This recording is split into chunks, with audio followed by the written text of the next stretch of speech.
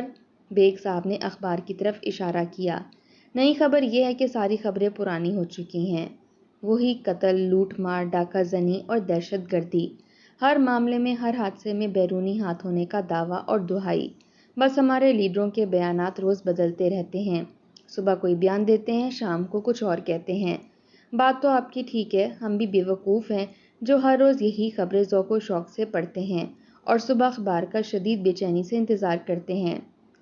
ایک خبر البتہ نہیں ہے ارشاد، میں نے اسکول کھولنے کا فیصلہ کر لیا ہے۔ اتنی بڑی کوٹھی ہے تو اس سے بہتر استعمال کیا ہو سکتا ہے؟ اور یہ جو ہر گلی کوچے میں، ہر کونے میں سینکڑوں اسکول چل رہے ہیں، ان کا کیا ہوگا؟ شیخ صاحب، وہ چل رہے ہیں تو ہمارا اسکول بھی انشاءاللہ چلے گا اور خوب چلے گا۔ سچ تو یہ ہے کہ وہ سب اسکول نہیں، دکانیں ہیں، لیکن میں دکانداری نہیں کر سکتا۔ میرا اسکول نیک نیتی پر مبنی ہوگا، تعلیم کا اعلیٰ معیار، ڈسپلن اور میری پالیسی ہوگی۔ اگر ایسا ہے تو پھر میں آپ کے ساتھ ہوں، اس کار خیر میں میرا بھرپور تعاون حاصل ہوگا۔ بیگ صاحب چند ماہ قبل ہی کالج سے ریٹائر ہوئے تھے۔ پڑھنا پڑھانا ان کی گھٹی میں تھا، وقت کا اس سے زیادہ مناسب استعمال اور کیا ہو سکتا تھا؟ دونوں بڑی سنجیدگی سے اپنا پروگرام مرتب کرنے لگے۔ 3-4 مہینے کی دوڑ دھوپ اور کوشش کے بعد اسکول کا افتتاح بڑے دھوم دھام سے ہوا اور شیخ صاحب جوانوں کے جوش و خروش سے اپنے خوابوں کی تکمیل میں مصروف ہو گئے۔ ان دونوں کی لگن اور محنت نے خاص و عام میں اسکول کی مقبولیت میں اضافہ کر دیا اور بچوں کی تعداد ہر سیشن میں بڑھنے لگی۔ اپنے اسکول کی ترقی اور کامیابی نے شیخ صاحب کو نہال کر دیا تھا۔ شیخ صاحب تو اسکول میں مصروف ہو گئے، بیگم کچھ اور تنہا ہو گئیں۔ پہلے وہ ایک دوسرے کی تنہائی کم کرنے کی کوشش کرتے تھے، اب شیخ صاحب کے پاس وقت نہیں تھا، لیکن بیگم شیخ ان کی سرگرمیاں دیکھ کر مطمئن تھیں۔ پھر یہ کہ آس پاس چہل پہل کا احساس بھی ہوتا تھا، سناٹے کہیں دور کھو گئے تھے۔ کبھی کبھی مسز نقوی اور مسز ارشد انٹرول میں ان کے پاس آ جاتی تھیں اور بیگم شیخ کے ہاتھ کی چائے کا لطف اٹھاتی تھیں۔ یوں تو لنچ کے وقت سٹاف کو اسکول کی طرف سے چائے دی جاتی تھی، لیکن بیگم شیخ کی ہاتھ کی چائے کا مزہ ہی اور تھا۔ دونوں ٹیچروں کو بیگم شیخ سے بات کرنا بہت اچھا لگتا تھا۔ مسز ارشاد اور مسز نقوی کے بچے ابھی چھوٹے تھے اور اپنے بچوں کی باتیں کرتے ہوئے فکر مندی نظر آتی تھی۔ گھر میں ان کی دیکھ بھال کرنے والا کوئی نہیں تھا۔ ساس نندیں ٹیچری کو ان کا شوق سمجھتی تھیں اور ملازمت کے سخت خلاف تھیں۔ ایسے میں ان سے کسی تعاون کی کیا امید کی جا سکتی تھی؟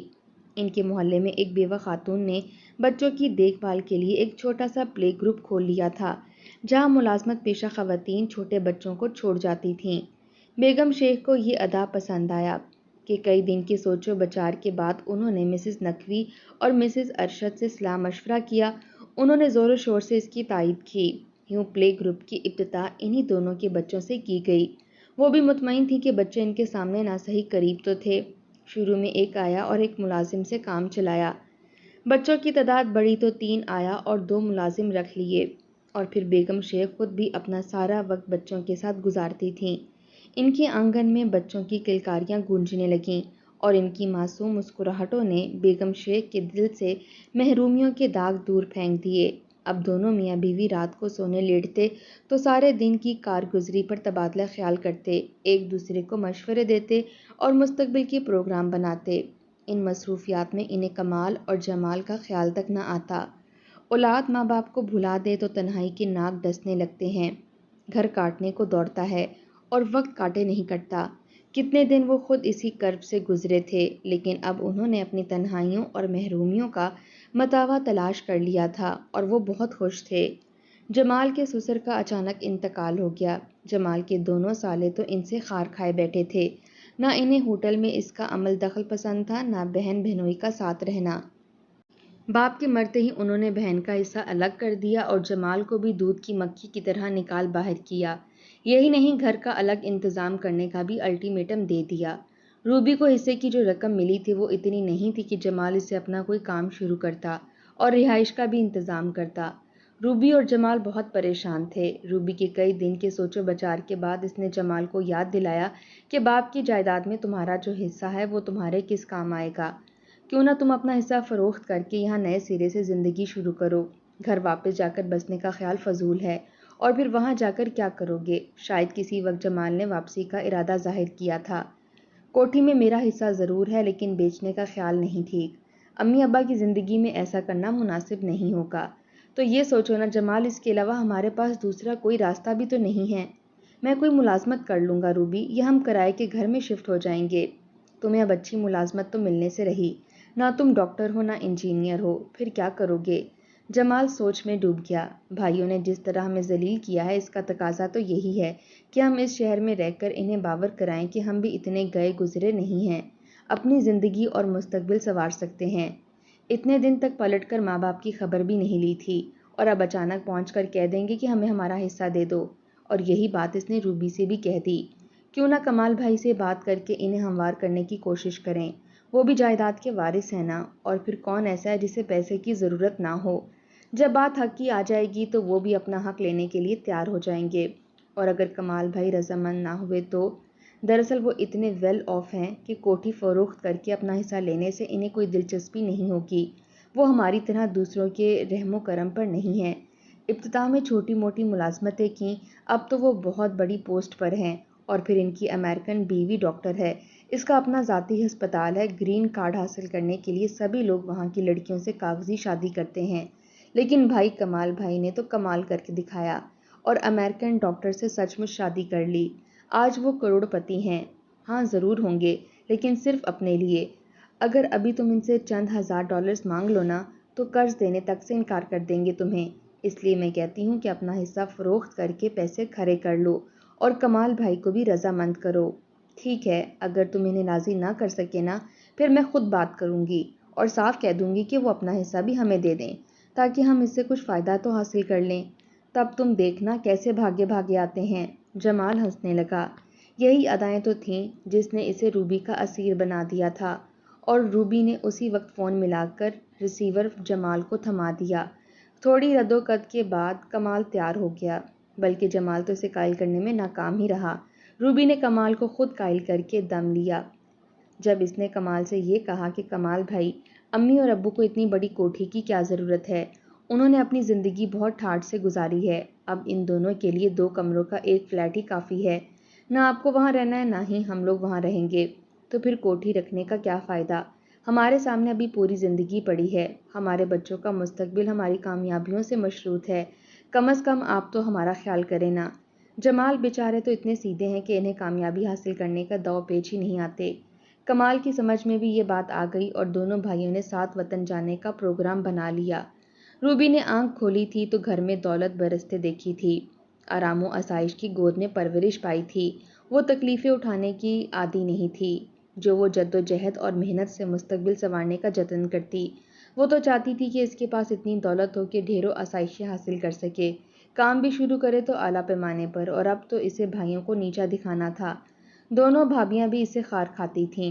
روبی کو ان کے ساتھ رہنا گوارا نہیں تھا، وہ جلد سے جلد اپنے گھر میں شفٹ ہونا چاہتی تھی۔ کرائے کا گھر لینا بھی اسے گوارا نہیں تھا، حالانکہ بڑے بڑے 2 اپارٹمنٹ بھائیوں کے قبضے میں تھے۔ یہ بھی نہ سہی تو وہ اسے ہوٹل کا ایک سویٹ ہی دے سکتے تھے۔ جب دلوں میں گنجائش نہ ہو تو گھروں میں بھی جگہ نکالنا مشکل ہو جاتی ہے۔ کاش ڈیڈی نے اس کے لیے بھی الگ اپارٹمنٹ لے کر دے دیا ہوتا، یا پھر ہوٹل میں اس کا شیئر بھی رکھا ہوتا۔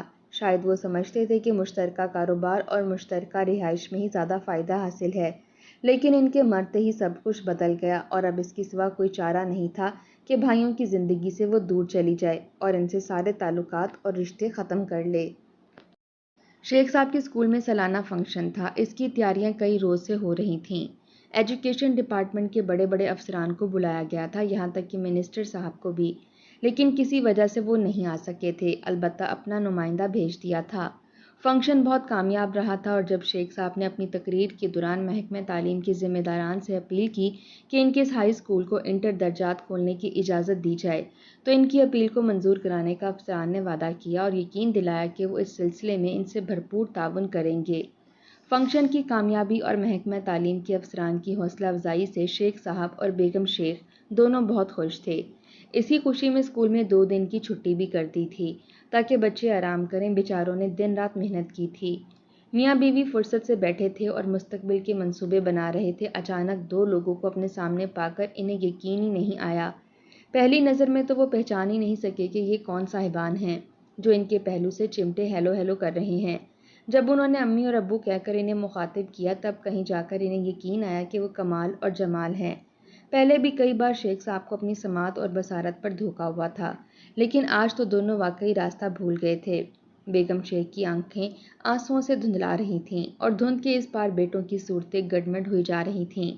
ایک عرصے کے بعد بیٹوں کو ماں باپ کی یاد آئی تھی، وہ بھی باری باری دونوں کو گلے سے لگا رہی تھیں اور آنسو بہا رہی تھیں۔ ہر چند یہ خوشی کے آنسو تھے، لیکن ان شفاف قطروں میں کتنے شکوے بھی چھپے تھے۔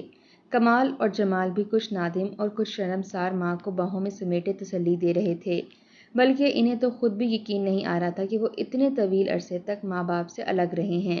یہ تو جیسے کل کی بات ہو جب وہ ان کے سائے شفقت میں سکون اور خوشی کے دن گزار رہے تھے۔ نہ کوئی فکر تھی، نہ کوئی پریشانی، ساری پریشانی اور فکریں تو والدین خود اوڑھ لیتے تھے۔ جب تک وہ ان کے پاس رہے، ہر سرد اور گرم سے محفوظ اور خوش رہے۔ انہیں کسی قسم کی کوئی فکر نہیں ہوتی تھی اور فکریں اور پریشانیاں تو انہوں نے اپنے لیے خود پسند کی تھیں۔ ترقی، خوشحالی اور دولت کی لالچ انہیں خوش پتوں کی طرح کہاں کہاں اڑا پھریں۔ جمال تو اب نئی زندگی کی شروعات کرنے کے لیے ان کے سہارے اور تعاون کا محتاج تھا اور اپنی خود غرضی تھی کہ ان کے پاس بھاگے بھاگے آئے تھے۔ انہیں والدین سے نظر ملانے کی ضرورت ہی نہیں ہوئی۔ حرف مدہ زبان پر کیا لاتے کہ شرمندگی کے مارے اپنی پریشانی کا ذکر تک نہ کر سکے۔ پھر جس کوٹھی کو فروخت کرنے کا فیصلہ کر کے دونوں بھائی آئے تھے، اس کی تو شان ہی کچھ اور تھی۔ کہاں ان کا خیال تھا کہ کھنڈر ہوئی کوٹھی کو بیچ باچ کر رقم کھڑی کر لیں گے، لیکن وہاں ایک ہائی اسکول پورے آن بان سے چل رہا تھا۔ کئی نئے کمرے تعمیر ہو چکے تھے اور عمارت 3 منزلہ بن گئی تھی۔ چند کمروں میں ماں نے دل بہلانے کے لیے بچوں کے لیے پلے گروپ کھول لیا تھا، اور تو اور اب ماں کے پاس ان کے لیے وقت ہی نہیں تھا۔ دونوں ماں باپ بہت مصروف رہتے تھے، البتہ ان کی خاطر مدارت میں کوئی کمی نہیں ہوئی تھی۔ اس رات کمال اور جمال سونے کے لیے لیٹے تو جمال نے بھائی سے کہا، کمال بھائی، ہمارا تو سارا منصوبہ ہی خاک میں مل گیا۔ ہمیں کیا معلوم تھا کہ امی اور ابو ہم سے زیادہ دور اندیش اور منصوبہ ساز ہیں۔ اب ہم کس منہ سے ان سے کوٹھی فروخت کرنے کی بات کر سکتے ہیں؟ ہاں بھائی، شاید ہم بھول گئے تھے کہ ہمارے والدین نے دنیا دیکھی ہے، ہم سے زیادہ ان کا تجربہ ہے۔ ہم کتنے بھی بڑے ہو جائیں ان کے سامنے بچے ہی رہیں گے۔ تو کیا میں ابو سے پیسے مانگوں؟ حالانکہ یہ اچھا نہیں لگے گا، لیکن کیا کریں، مجبوری ہے۔ وہاں روبی ایک موٹی رقم کی آس لگائے بیٹھی ہے، خالی ہاتھ گیا تو اسے کیا کہہ کر مطمئن کروں گا؟ پھر میری ضرورت، میری مجبوری، ایک اچھی زندگی کی چاہ، اس کا کیا ہوگا؟ میری مانو تو کچھ نہ کہو، خاموشی سے لوٹ جاؤ۔ کمال نے کہا، وہ تو کرنا ہی پڑے گا کمال بھائی، آپ کو چند لاکھ ملنے یا نہ ملنے سے کوئی فرق نہیں پڑے گا، لیکن میرے لیے بڑی مشکل ہو جائے گی۔ جمال کی مایوسی دیکھ کر کمال بھی فکر مند ہو گیا، لیکن اس کی مشکل کا حل اس کے پاس بھی نہیں تھا۔ اپنے پاس سے کوئی بڑی رقم اسے دینا ممکن نہیں تھا۔ امریکن بیوی کا اس پر اور اس کے پیسے پر پورا کنٹرول تھا، وہ تو دانتوں سے ایک ایک پیسہ پکڑتی تھی۔ یار جمال، میں ابھی بہت مجبور ہوں، چاہتے ہوئے بھی تمہاری کوئی مدد نہیں کر سکتا۔ تمہاری بھابھی اس معاملے میں بہت اصول پسند ہے۔ میں سمجھ سکتا ہوں کمال بھائی، اگر جانتا نہ ہوتا تو یہاں آنے کی بجائے وہیں آپ سے مدد کی درخواست کر لیتا۔ پھر اب واپسی کا پروگرام بنایا جائے کیا؟ جی ہاں کمال بھائی، اب اس کے سوا چارہ بھی کیا رہ گیا ہے؟ جمال کی بے بسی پر کمال کڑ کر رہ گیا۔ صبح کمال نے باپ سے واپسی کی اجازت مانگی۔ کچھ دن اور رہ لیتے نا بیٹا، زیادہ چھٹی نہیں مل سکتی ابو، ورنہ آپ کا حکم ضرور مانتا۔ جمال چپ رہا۔ جمال، تمہیں تو کوئی مجبوری نہیں ہے نا؟ مجبوری تو کوئی نہیں ہے، لیکن اس کی زبان رک گئی۔ چلو ٹھیک ہے، تم لوگوں کو دیکھ لیا یہی بہت ہے۔ شیخ صاحب نے مغرب زدہ صاحبان زادوں سے اصرار کرنا مناسب نہ سمجھا، یوں بھی ان کی دلچسپی کا یہاں کون سا سامان تھا۔ ان کی ساری دلچسپیاں اور وابستگیاں تو مغرب کی ہی تھیں۔ بوڑھے ماں باپ کسی توجہ کے لائق ہوتے تو وہ چھوڑ کر جاتے ہی کیوں؟ شیخ صاحب اور بیگم شیخ نے آپس میں کچھ مشورہ کیا اور 5 لاکھ کی رقم بیٹوں کے حوالے کر دی۔ بیٹوں کی گردن شرم سے جھک گئی۔ شیخ صاحب نے بہت سنبھل کر بات کی۔ ہمارے لیے پیسوں کی اہمیت نہ کل تھی نہ آج ہے بیٹا، البتہ اتنی خواہش ضرور تھی کہ ہمارا گھر ہمارے بچوں کے وجود سے روشن اور آباد رہے، لیکن تم دونوں نے اپنی اپنی دنیا اتنی دور بسا لی، تنہائی کا عذاب جھیلنا بہت مشکل ہو گیا تھا۔ اس کا مداوع بھی ہم نے اس طرح کیا کہ آج ہمارا گھر علم کی روشنی سے جگمگا رہا ہے، اور ہماری تنہائی دور کرنے کے لیے ایک تو نہیں سینکڑوں بچے موجود ہیں۔ یہ سب ہمارے ہی بچے ہیں۔